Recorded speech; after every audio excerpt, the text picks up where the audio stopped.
Now our next speaker, I met through this process and am delighted to introduce him. He's a great addition to the town of Boothbay. He's our new town manager, named Jim Chaosis. He's the town manager of the town of Boothbay. He was appointed November 29. I was gone to Florida for 3 months, so I didn't have a chance to meet him, but I'm telling you, he's quite a guy. Jim is proud to be in the state of Maine. He's raised in Livermore, Maine. He joined the United States Marine Corps at 18 years of age and spent the next 6 years repairing and flying Sea Stallion helicopters.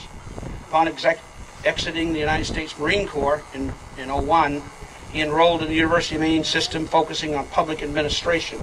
Jim was the town manager of Livermore Falls for 2 years before accepting this appointment in Boothbay. He lives in East Boothbay with his wife Elizabeth and daughters Caitlin and Ava. Your turn, Jim.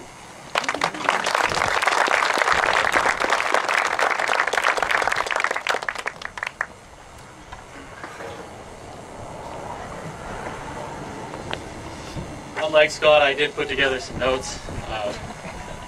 I had some comic relief in the beginning, but I don't think I'm going to match what Scott had. My father was a decent public speaker, but like myself, he worked at it, and it didn't come easy. He loved the introductory joke, but his humor wasn't very good, and neither is mine. I tried my joke out on my wife last night, and it was eerie. She didn't even smile. But I'm a slow learner, so here we go. I realize there's nearly as many local political jokes as there are bureaucratic jokes, but I want to thank everyone for gathering here to discuss the potholes on Knickerbocker Bridge. We requested to the Maine Department of Transportation that this concern be immediately addressed, and they have assured us that Scott, Stanfield, and Wyman and Simpson will have the bridge removed immediately. Hopefully they mean that bridge. I want to recognize some people first, and I think we have discussed them a little bit, but the Barters Island Association and Evelyn Shahan, they have organized the ceremonial opening of the bridge here today. The town had a very small role in organizing this event. We've tried to be hands-off, allow it to have a local flavor, and it really does feel like it has a local flavor. But this is a local historical event, and it should feel like it's a local historical event.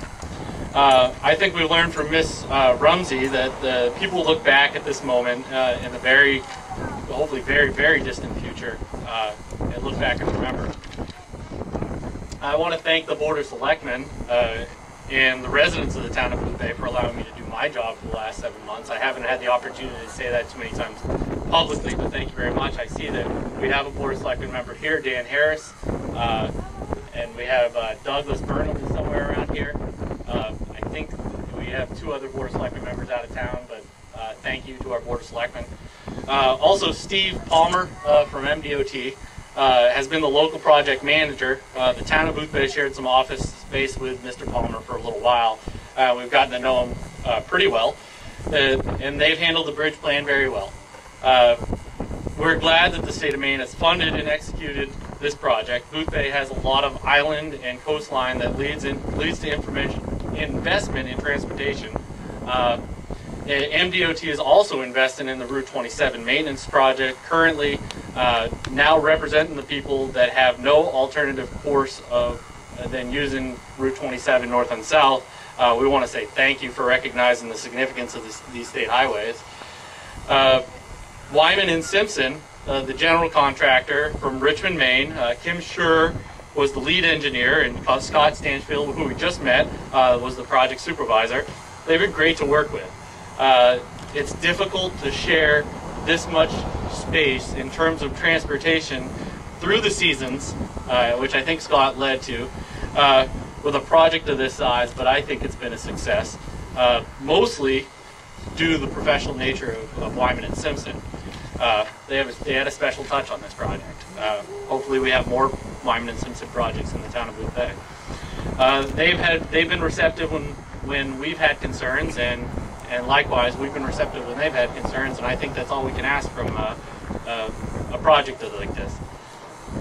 We had originally had Dr. Robert Lindeberg from the University of Maine Engineering Department scheduled to speak here today. today. And due to last-minute conflicts, Dr. Lindeberg will not be here, but we still appreciate his intent to be here.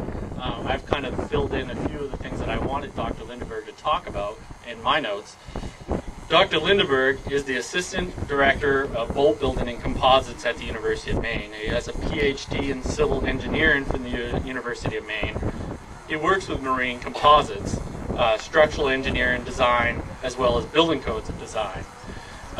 Another project that Dr. Lindeberg is working on is developing windmill blades through composites in nacelles, which I think would be a really nice development in the state of Maine to have that ability to create those projects more efficiently and cheaper.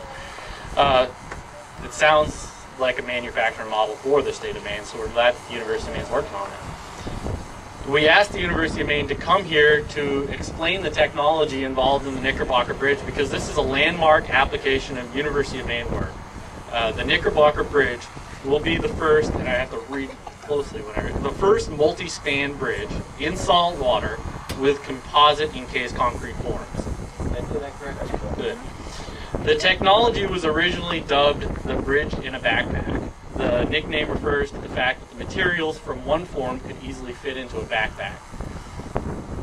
While discussing bridge maintenance with MDOT, I stumbled across the fact that MDOT had nicknamed the bridge the Tupperware Bridge. Although either one of these nicknames are cute, I think the people of Hodgson Island, Sawyer's Island, and Barter's Island would rather have the bridge continue to be named Knickerbocker Bridge. The names explain why the technology is so simple and important at the same time. The concrete forms are encased in composite fiberglass. This is very similar to locking the bridge in a shell that will conserve the life of the bridge. The bridge is essentially stronger, cheaper, and will last longer. And with the Knickerbocker Bridge, will stand up to the elements. The Lobster Bridge, which is my nickname, although more appealing in terms of name recognition, lives to the exoskeleton of the design and has local roots, but let's not call it that either. Many people, those people don't live on the coast, don't realize that concrete corrodes. Salt water application on concrete in bridges corrode through the salt and exposes the bridge. The tidal waters salt the bottom of the bridge, we salt the top, and it's only a matter of years before the bridge is cracked. Water, more salt, ice, break down the integrity of the concrete, and we're counting the years until another bridge replacement. So I think we found ways to successfully navigate some of those issues. The carbon fiber encased forms protect the concrete from the damaging elements. The lifespan of the bridge is potentially 2 to 3 years times longer. And I have to point out that administrator math, an investment over time, twice to 3 times as long, means that it's a lot cheaper, which makes sense to a lot of people. This is a good public investment strategy, and hopefully it works out long term for the state of Maine. Not to mention that the infrastructure is stronger. The engineers believe that the carbon fiber encased forms are twice as strong as the rebar concrete. MDOT has incorporated sensors along the bridge for the University of Maine so they can monitor the strength and the durability of the bridge. Stronger, it lasts longer, and it costs less. I can't repeat them enough. This is a safe way that we simply, it's safe to say that we simply don't make bridges the way we used to. Well, or maybe Wyman and Simpson doesn't make bridges the way we used to. And that's not a bad thing. During the midsummer traffic in Wiscasset on Route 1, we may not reflect on the importance of bridges and transportation enhancements. Communities are linked by the best means available. Between the town staff members, the elected officials that we have, we represent probably every independent village within the town of Boothbay. We're pretty widespread amongst our boundaries in the town of Boothbay. And through juggling of multiple hats, at times we probably represent every organization across the town. And these this only can happen because of transportation assets that allow us to unite without thinking about our geographical boundaries. And that's a simple statement, but we'll have to remind ourselves that we are not limited by where we live. We can get together and do things publicly. I live within the view of the town of Bristol, closer to the Bristol than the Booth Bay town office, yet I hardly know anybody in the town of Bristol. I've only been here a little while, but and a bridge for transportation is a bridge across communities. It brings us together so we can live, work, and play together. We create a larger community out of sub-communities. We create a public structure for people that are separated by a very cold ocean. When I was town manager of Livermore Falls, we took on a small project, and it's a little bit smaller in scale than the bridge. We built a bike path. It's a mile long. And at one point along the process, the contractor, the public works foreman, and I stopped and realized that we were all from Livermore Falls, and we were all high school graduates of the Livermore Falls system, all pretty similar in age too. We had all taken very different paths in the years since we left school, but we had all crossed points at that moment to create a piece of valued infrastructure for the people, for the town. We had given back to the community that was responsible for our upbringing, and to this day, that project holds a lot of value to the people that were on that team. And I share this because Knickerbocker Bridge is similar in nature, if not in scale. We're placing a Maine bridge for Maine people with Maine money, maybe some federal tax dollars. We would call it Maine money. Maine ingenuity, I think we heard a little bit about that. Maine businesses, we heard a little bit about that. Maine workers and Mainers working with Mainers for Mainers. I think that deserves a round of applause. I love Maine.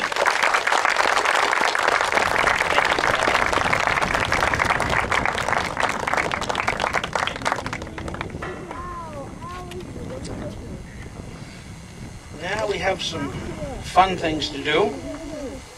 Before I forget it, everybody here is invited to the community hall for a light lunch after this. The association has got more food there than I think we're going to use, but it'd be nice for everybody to show up for some fellowship. Now it's time for us to cut the ribbon, officially opening this bridge. And I think at that point we've got to move the crowd back because it's going to originate down there where Evelyn is standing.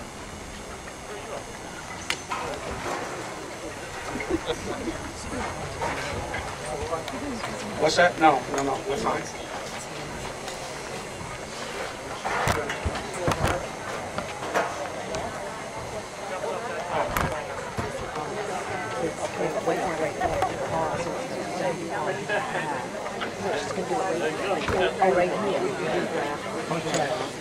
Okay, well, you have to get them all. You have to put them down. You don't have to. See if I can. No, because it's going to That's okay. No, she can be there. Oh, okay. You can be there. Okay.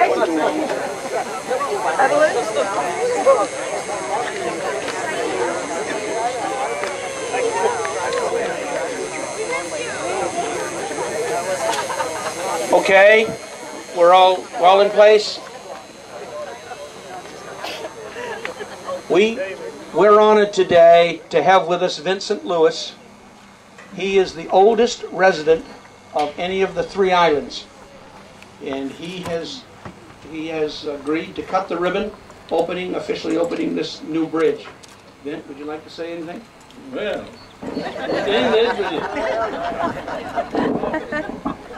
day that you get a chance to cut a ribbon, it's only in a lifetime.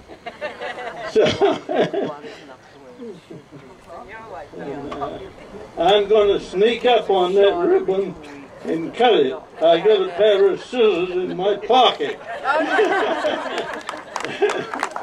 Thank you very much.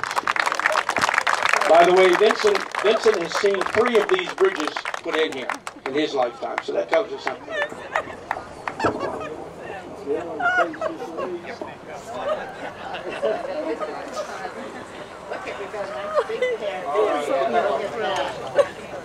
Okay. Okay, go on to it, quick.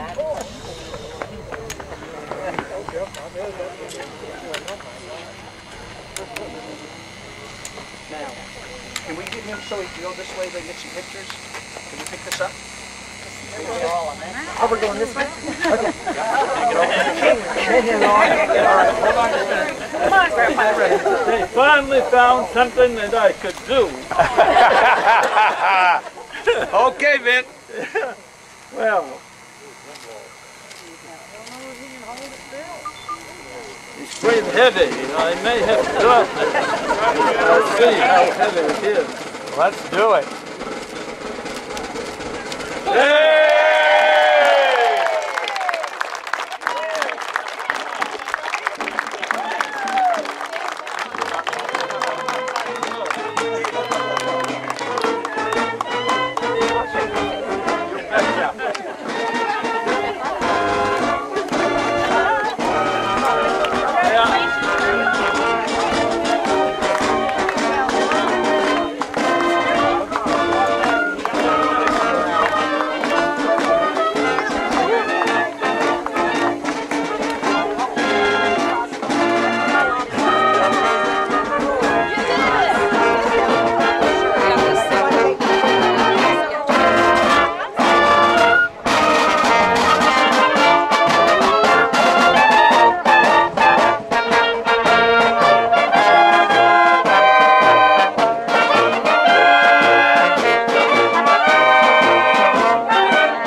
like to take a bite? I can do it.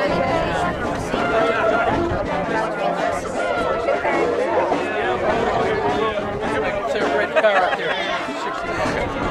I noticed Fred Prius. Hey, how are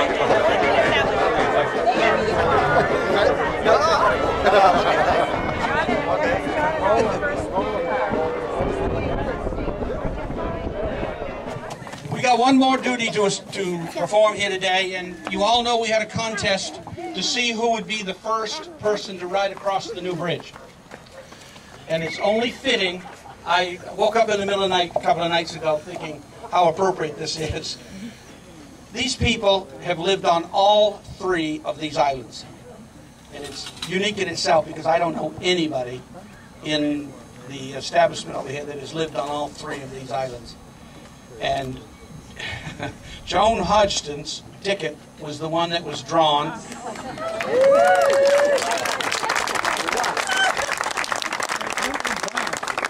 And Joan Hodgson is only one half of the people that have lived on all three islands. She's got a husband named Richard. He's a pretty decent guy.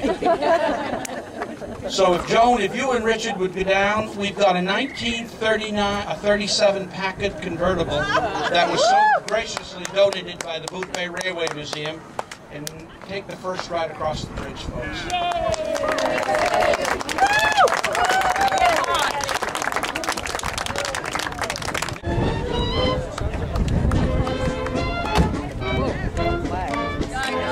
flag.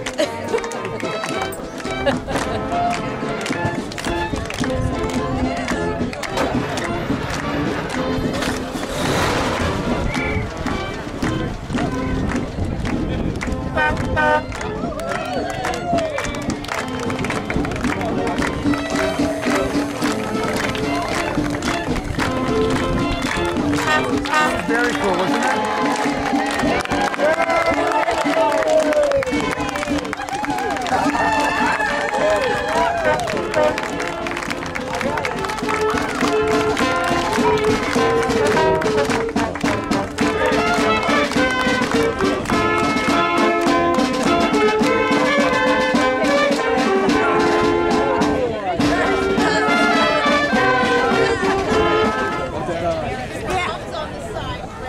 Watch them go sailing through. I've seen a few, I'll tell you. I've seen a few. It'll be there. Very true. Nice to see you. Good to see you guys.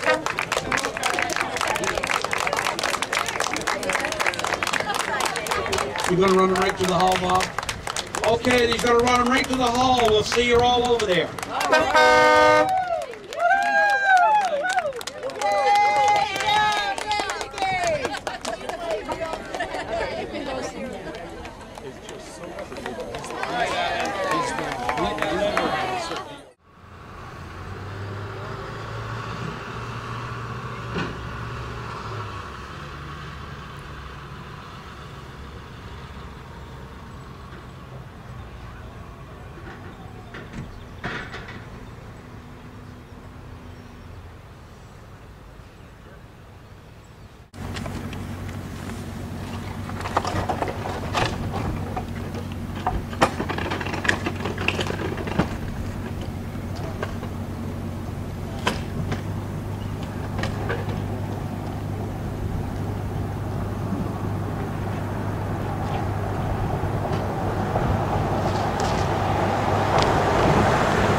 Great before we tear it out.